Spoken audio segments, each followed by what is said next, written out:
প্রিয় দর্শক, আপনাদের সকলকে সাদর আমন্ত্রণ জানাচ্ছি এটিএন বাংলা নিয়মিত আয়োজন আইন বিষয়ক অনুষ্ঠান ল অ্যান্ড অর্ডারে। সাথে আছি আমি অ্যাডভোকেট মাশরুফা হোসেন এবং আমাদের আজকের আলোচনার বিষয় ভূমি রেজিস্ট্রেশন আইন। এই বিষয় নিয়ে আলোচনা করবার জন্য আমাদের স্টুডিওতে আজকে উপস্থিত রয়েছেন mister Aminul Islam Khan, advocate, supreme court of Bangladesh. প্রিয় দর্শক, আমাদের আজকের বিষয় নিয়ে যদি আপনাদের কোনো প্রশ্ন থেকে থাকে তবে টেলিভিশন স্ক্রিনে দেখানো টেলিফোন নম্বরগুলোর মাধ্যমে আমাদের কল করতে পারেন। তবে যথাসময়ের মতো অনুরোধ করব বিষয় সংক্রান্ত প্রশ্নে আপনারা করে থাকবেন এবং প্রশ্ন করবার সময় আপনাদের টেলিভিশনের ভলিউমটি কমিয়ে রাখবেন। আপনাকে অনেক ধন্যবাদ আমাদের স্টুডিওতে আসার জন্য। আমার প্রথম প্রশ্ন আপনার কাছে সেটা হচ্ছে এই ভূমি রেজিস্ট্রেশন আইন সম্পর্কে আমি আপনার কাছে জিজ্ঞেস করবো যে আমাদের দর্শকদের উদ্দেশ্যে যদি একটু ব্যাখ্যা করতেন যে যে দলিলের রেজিস্ট্রেশনটা আসলে কেন করতে হয় এবং এটার গুরুত্বপূর্ণটা আসলে।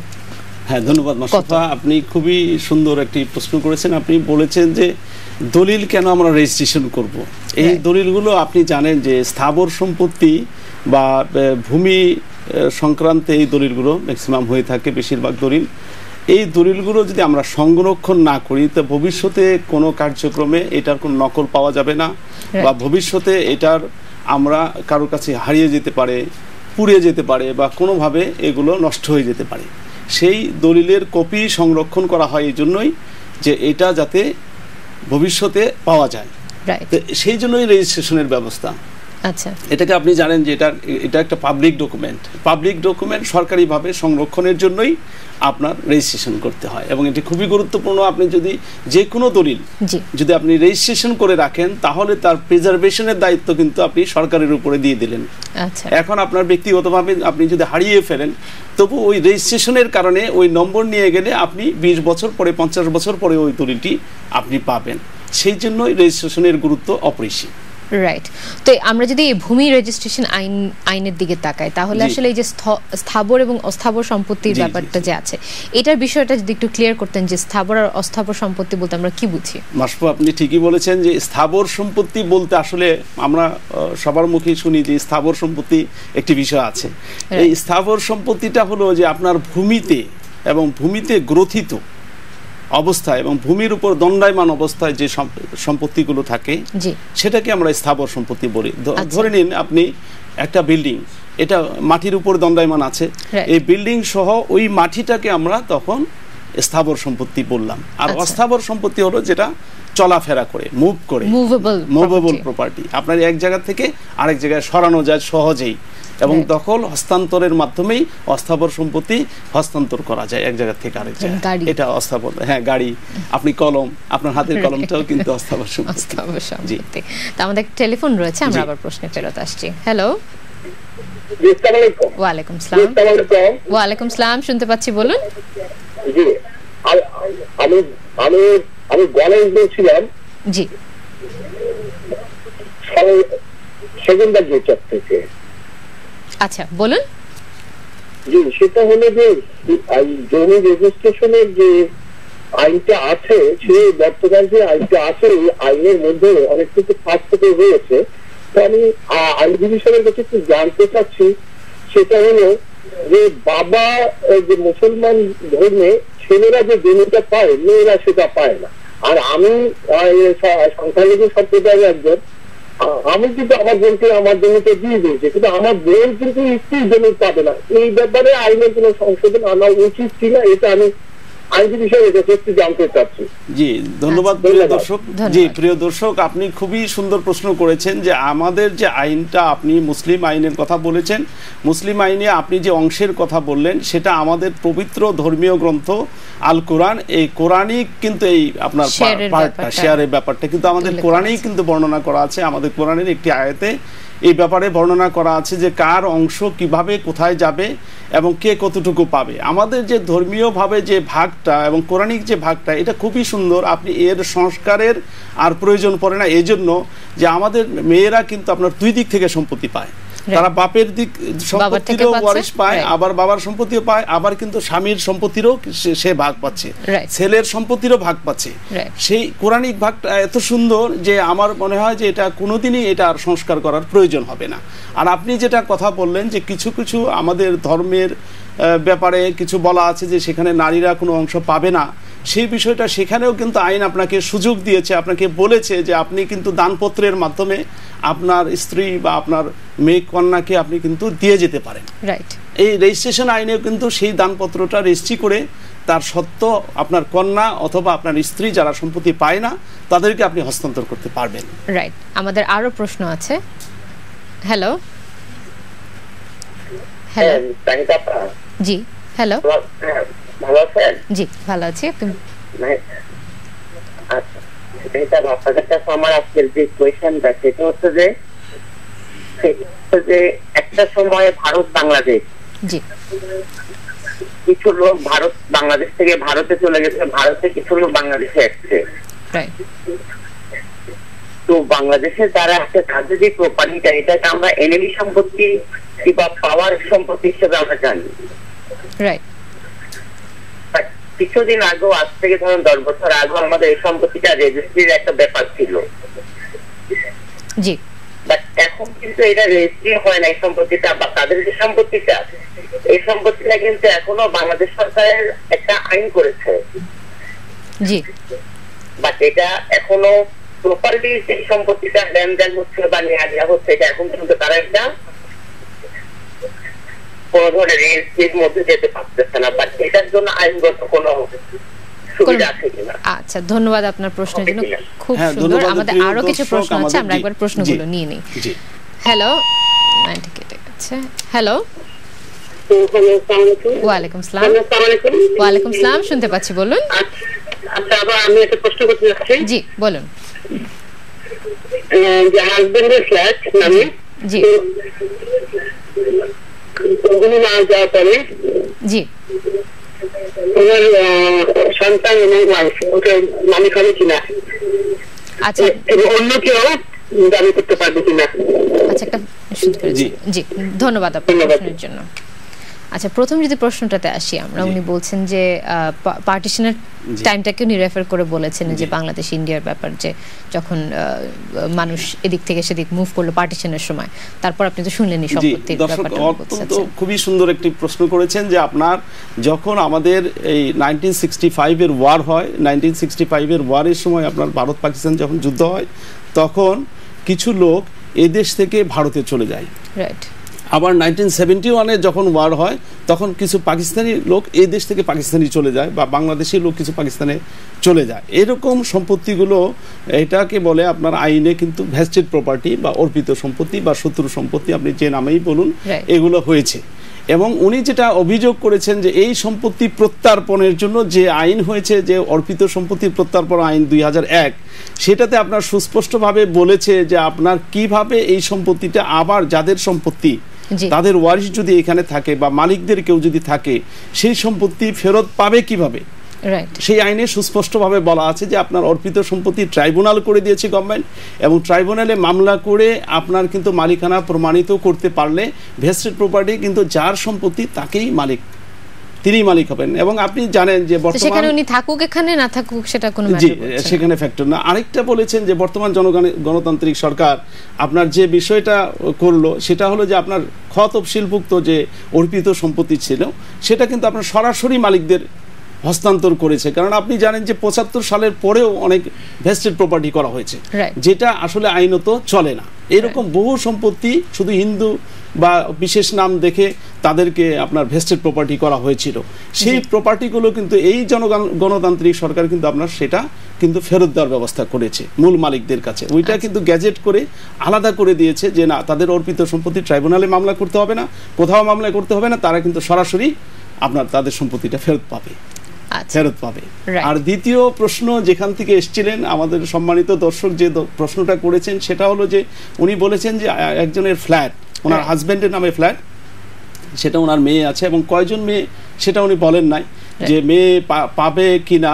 এটা আপনার যদি একজন মেয়ে হয় তাহলে আপনি জানেন যে 2-1 অংশ পায়, আর যদি একাধিক বা একজনের বেশি মেয়ে হয় তাহলে আপনার এই 3/2 অংশ তারা কিন্তু এই ফ্ল্যাটের পাবে। আর বাকি সম্পত্তিটা প্রথমেই ওনার যে স্ত্রীর যে অংশটা সেটা কিন্তু আগে দিয়ে দিতে হবে।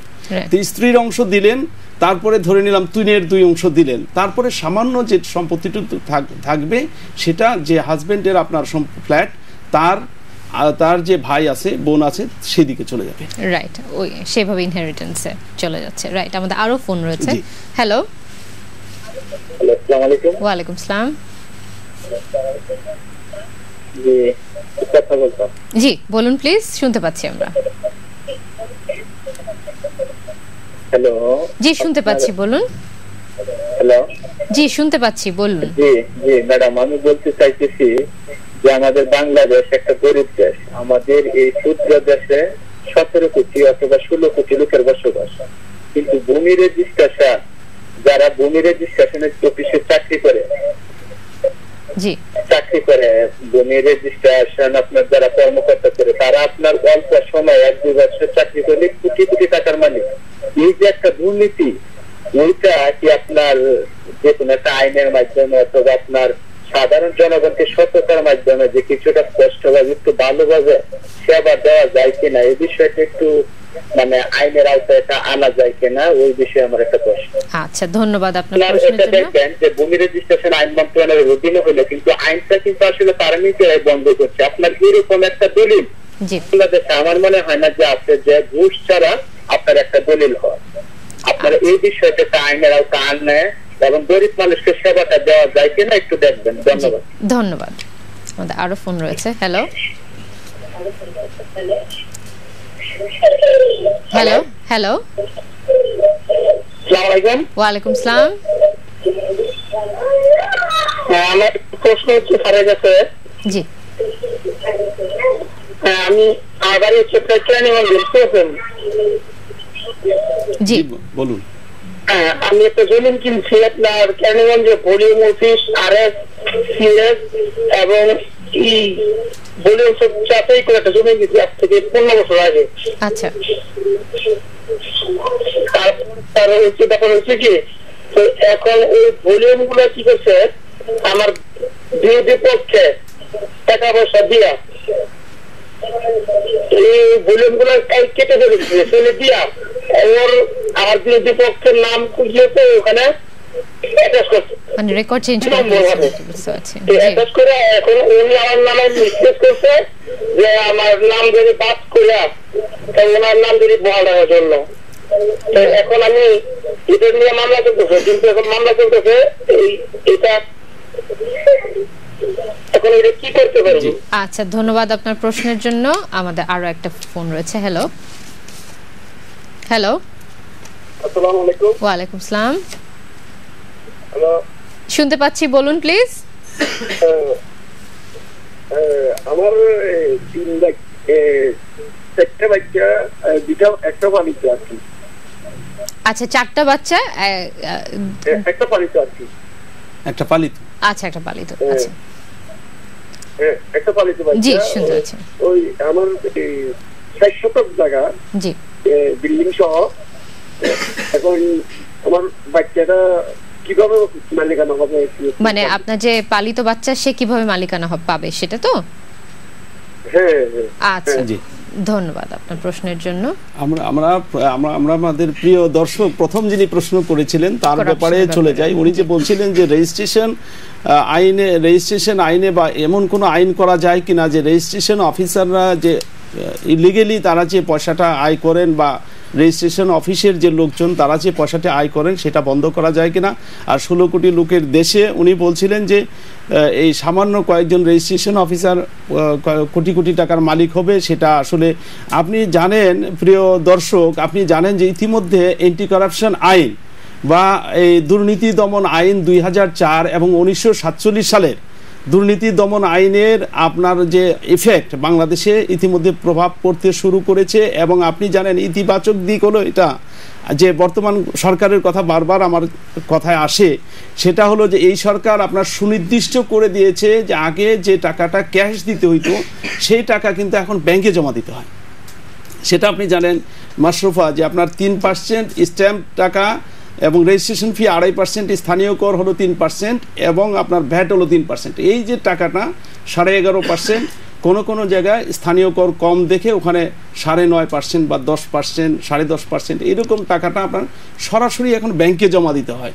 তা আমরা যদি সচেতন হই, আমরা যদি টাকাটা ব্যাংকে জমা দিয়ে সাব রেজিস্ট্রারের কাছে সমস্ত কাগজপত্র নিয়ে উপস্থাপন করি, এবং আপনি জানেন যে তথ্য অধিকার আইনে এমন সুযোগ দেওয়া হয়েছে যে আপনার কোনো সাব রেজিস্ট্রার কোনো তথ্য লুকাইতে পারবে না। এখন আইনেই বলা হচ্ছে, এই সরকারই সেই আইন করেছে। তথ্য অধিকার আইন দ্বারা আমরা এগুলো প্রতিরোধ করতে পারি। নিজেরা সচেতন হলে, আমরা যদি সব টাকা ব্যাংকে জমা দিয়ে সেই রসিদটা ওখানে উপস্থাপন করি, তাহলে কোনো সাব রেজিস্ট্রার বা রেজিস্ট্রি অফিসের কেউ আপনার কিন্তু এই ঘুষ দুর্নীতি বা অনিয়ম করতে পারবে না।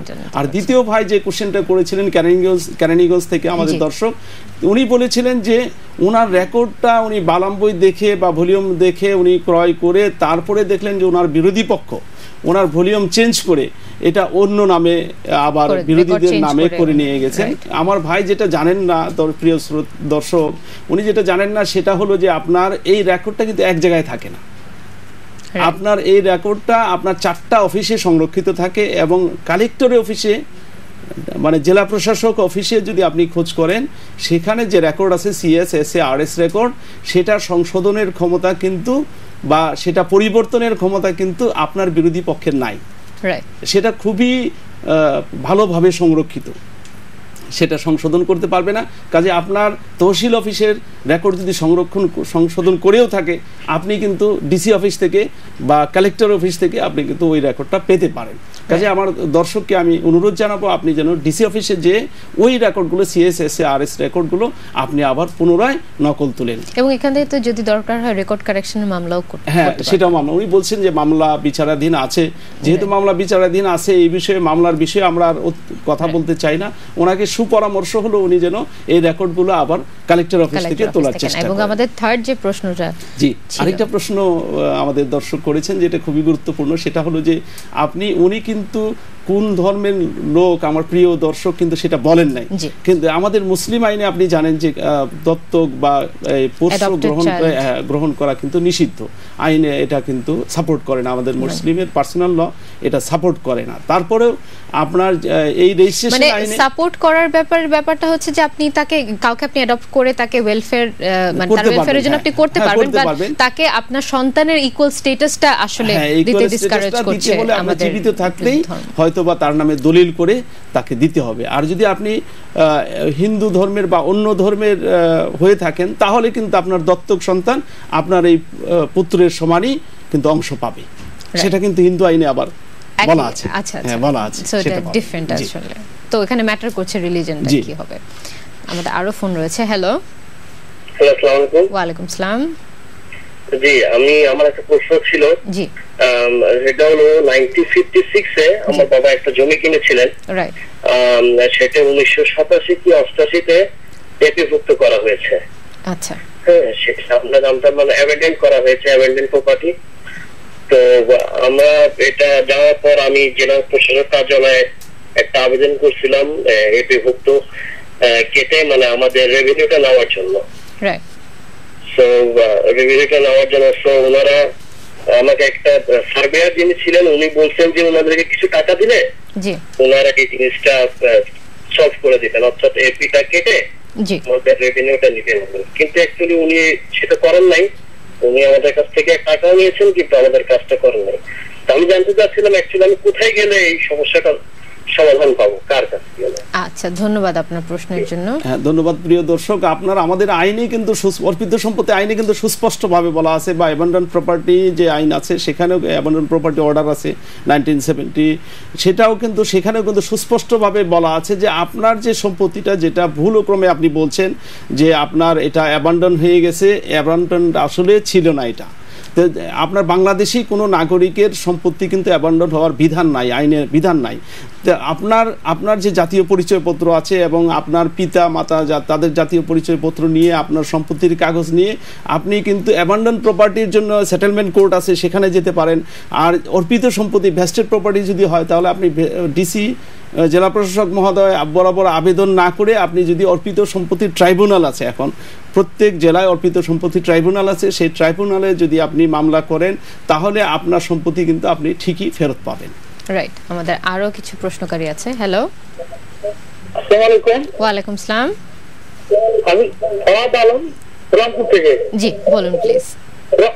জি জি, এক হিন্দু ভদ্র মহিলা, জি, তার স্বামী মারা গেছে, কিন্তু তার ছেলে সন্তান নাই।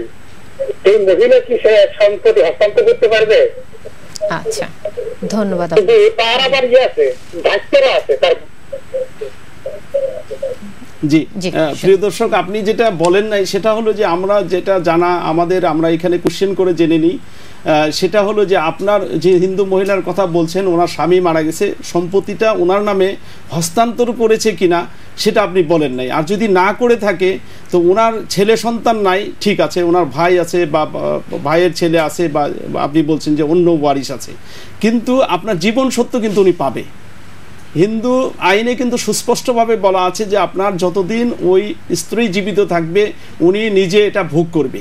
তারপরে ওই ওনার যে যিনি মারা গেলেন তার যে ভাতিজা বা তার ভাইয়ের ছেলে, ওনারা যদি না থাকে তখন সন্তানটা দেখতে হবে দূরবর্তী কারো কাছে চলে যাবে আর কি, মানে যত কাছে থেকে রিমোটে দূরবর্তী কারো কাছে চলে যাবে আর কি। রাইট।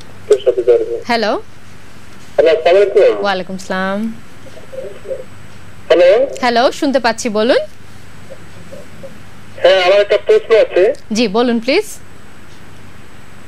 হ্যাঁ, আমার প্রশ্ন হচ্ছে, মা মারা গেলে সন্তান কি জমির কোনো অংশ পাবে? আচ্ছা, অবশ্যই। প্রিয় দর্শক, আপনি সন্তানের ক্রয়কৃত জমি, মা মারা গেছেন, সন্তানের ক্রয়কৃত জমিতে আপনার সন্তান তো অবশ্যই, সন্তান যেহেতু ক্রয় করেছেন, মালিক কিন্তু আসলে সন্তান, রাইট। এর সাথে মা মারা যাওয়ার কিন্তু আসলে রিলেশন নাই। যদি মায়ের প্রপার্টি হতো, মায়ের প্রপার্টি হতো, তাহলে ওনার, মানে আমরা সবসময় ভাগ করি, কিন্তু একটা জিনিস আমাদের প্রিয় দর্শকদের আমি অনুরোধ করব যে আমরা কিন্তু সবসময় ভাগ করি মৃত ব্যক্তির সম্পত্তি, যিনি মারা যান তার সম্পত্তিটাই কিন্তু আমরা ভাগ করে দিই। এখন মা যে মারা গেলেন, মার সম্পত্তি না, কিন্তু এটা আপনি বলছেন যে সন্তানের নামে ক্রয়কৃত সম্পত্তি, সন্তানের নামে ক্রয়কৃত সম্পত্তি তো সন্তানের নামেই থাকবে, ওটা তো আর মারা যাবে না। রাইট। আমাদের আরো ফোন আছে। হ্যালো। ওয়ালাইকুম আসসালাম। আমার দাদির কিছু সম্পত্তি আছে। জি। আমার বাবা মারা গেছে, এই সম্পত্তিটা কারা পাবে? ওনার ভাতিজারা পাবে কিনা? মানে আপনার দাদি কি বেঁচে আছেন? যে আমার দাদি বেঁচে আছে। আপনার আব্বা মারা গেছেন? জি। আপনার আরো চাচারা আছেন? জি, চাচারা আছেন। আচ্ছা, দাদির সম্পত্তি যদি ভাগ হয়, দর্শক, আপনি দাদির সম্পত্তি দাদি মারা যাওয়ার পরে কিন্তু ভাগ হবে। আর দাদি জীবিত থাকাকালে উনি যদি মনে করেন উনি কাউকে দান করে যাবেন, সেটাও কিন্তু ওনার সম্পত্তি, ওনার হস্তান্তর করার একচ্ছত্র অধিকার, সেটা তারই অধিকার। উনি জীবিত থাকাকালে ওনার সম্পত্তি ভাগ হওয়ার প্রশ্নটা আসবে না, উনি মারা গেলেই কেবল ওই ভাগ হওয়ার প্রশ্নটা। তবে আমরা যদি ধরে নেই যে উনি যখন থাকবেন না, ওনার অ্যাবসেন্সে যখন সম্পত্তিটা ভাগ হবে, জি, সেরকম ধরে নিলে দেখতে হবে যে ওই দাদির কয় সন্তান আছে, ছেলে মেয়ে কয়। এখানে উনি বলতে যাচ্ছেন যে উনার বাবা কিন্তু উনার দাদির আগেই চলে গেছেন দুনিয়াতে, তো দাদির সম্পত্তি ওনারাও পাবেন। 1961 সালে আপনি মাশরুফা জানেন যে 61 সালের মুসলিম পারিবারিক আইন যেটা, সেটা কিন্তু আপনার সাপোর্ট দিয়ে গেছে যে দাদি যদি মারা, মানে দাদার বা দাদির আগে যদি ওনার ছেলে মারা যায়, তার যদি সন্তান থাকে, সন্তানরা কিন্তু ওই বাবা যতটুকু সম্পত্তি পাইতো ওই বাবার অংশটা পুরোপুরি তার সন্তানরা পাবেন, এখানে পাবেন। হ্যালো। ওয়ালাইকুম আসসালাম। ওয়ালাইকুম আসসালাম, শুনতে পাচ্ছি। জি, আমার নাম আজমানা ছিলাম, আমি সকালের খবর থেকে বলছি। জি বলুন প্লিজ। আমি আইনজীবী সাহেবের সাথে একটু কথা বলতে চাচ্ছি। জি, উনি শুনতে পাচ্ছেন, বলুন প্লিজ। জি, আইনজীবী সাহেব, আপনার কাছে আমার কোশ্চেনটা হলো যে আইনের জটিলতা যেভাবে আছে, একটু আগে যখন ফোন করেছিল তখন বলেছিলেন যে মুসলিম আইনটা সম্পর্কে আপনি ইসলামিক ধর্মগ্রন্থ নিয়ে আপনি ব্যাখ্যা দিয়েছেন, কিন্তু আমি বলতে চাচ্ছি, আমার কোশ্চেনটা হলো, মূল কোশ্চেনটা হলো যে সংখ্যালঘু এবং সংখ্যাগরিষ্ঠ এদের জমি নিয়ে যে একটা গ্যাঞ্জাম আছে এবং সাধারণ মানুষের ক্রয় বিক্রয় নিয়ে যে রেজিস্ট্রেশন গ্যাঞ্জাম আছে, আইনে যে থাকতে আছে, এজন্য কি আপনি মনে করেন যে আইনের জটিলতা এই ফাঁসিকে নষ্ট করতে হলে সংবিধানের একটা ভালো একটা সংশোধন করা উচিত? এতটা একটু আগে যে আপনি আইনের কথাটা বলেছেন যে 1961 নাকি কাছে যে আইনের দাবাটা আছে জমি এই সংশোধনের দরকার কিনা, এবং আপনি আমি মনে হয় সুন্দরভাবে ব্যাখ্যা দিলে সকলে খুব খুশি হবে। ধন্যবাদ আপনাকে। ধন্যবাদ। জি ধন্যবাদ। উনি প্রিয় দর্শক, আমার কিন্তু উনি আপনার কলিগ, দীর্ঘদিন থেকে আমরা একসাথে কাজ করি, খুবই ভালো মানুষ একজন, এবং উনি যে বিষয়টা জানতে চেয়েছেন যে আইনের যে ত্রুটি বিচ্যুতি এই নিয়ে সংবিধানের কোনো সংশোধনের প্রয়োজন আছে কিনা, আমি বলি যে সংবিধান হলো আপনার supreme law of the country. Right. এই দেশের সর্বোচ্চ আইন হলো সংবিধান, এবং সংবিধানের সহিত সাংঘর্ষিক না হয়ে আইনগুলো তৈরি করতে হয়। যে আইনগুলো প্রিভেলিং এখন বিদ্যমান আছে এই আইনগুলোতে আপনার ওই সংবিধানের সাথে কোনো আইনই কিন্তু আপনার সাংঘর্ষিক নয়। কাজে যে আইন আছে এটা অনেক সময় যে প্রয়োজন বা চাহিদা পূরণ করতে পারে না বলেই আমরা নতুন নতুন আইন আবার তৈরি করি বা সংযোজন করি। তো সেই জন্য ভাই যে কথা বলছিলেন যে আইনের অনেক ত্রুটি বিচ্যুতি আছে যেগুলো সংশোধন করা দরকার, সেটা কিন্তু নির্দিষ্ট আইনেই সংশোধন করা যায়, আপনার সংবিধানে এই জন্য সংশোধন করার আসলে প্রয়োজন নাই। আমাদের সংবিধান পৃথিবীর অন্যতম একটি উৎকৃষ্ট সংবিধান, আপনি জানেন যে এইটা খুবই ভালো সংবিধান, দুষ্পরিবর্তনীয় সংবিধান। আপনার যখন তখন এই সংবিধানে পরিবর্তনের আশা করা বা পরিবর্তন করার চিন্তা করাটা আমাদের আসলে ঠিক হবে না। রাইট। তো আমাদের আসলে অনেক প্রশ্ন ছিল এবং অনেক যদিও সময় স্বল্পতা রয়েছে, বা তারপরেও জানতে চাচ্ছি আপনার কাছে যে সাব রেজিস্টার দলিল রেজিস্ট্রি করতে অস্বীকার করলে তার বিরুদ্ধে কি আপিল করা যায় কিনা? হ্যাঁ মাশরুফা, আপনার আপিল করা যায়। আপনি এটা যেদিন উনি অস্বীকার করবেন সেদিন থেকে 30 দিনের মধ্যে তার যে ঊর্ধ্বতন অফিসার আছে, আপনি ধরেন সাব রেজিস্ট্রার অস্বীকার করলে আপনি জেলা রেজিস্ট্রার বরাবর আবেদন করে আপনি আবার এটা রেজিস্ট্রি করতে পারবেন। আচ্ছা, তো বায়না দলিল রেজিস্ট্রি করা কি বাধ্যতামূলক? হ্যাঁ, বায়না দলিল রেজিস্ট্রি করা আপনার বাধ্যতামূলক। আচ্ছা, আপনার এই 2004 সালেই আইনটা সংশোধন হয়েছে এবং 2005 সালের 31শে জুলাই থেকে আইনটা কার্যকরী হয়েছে।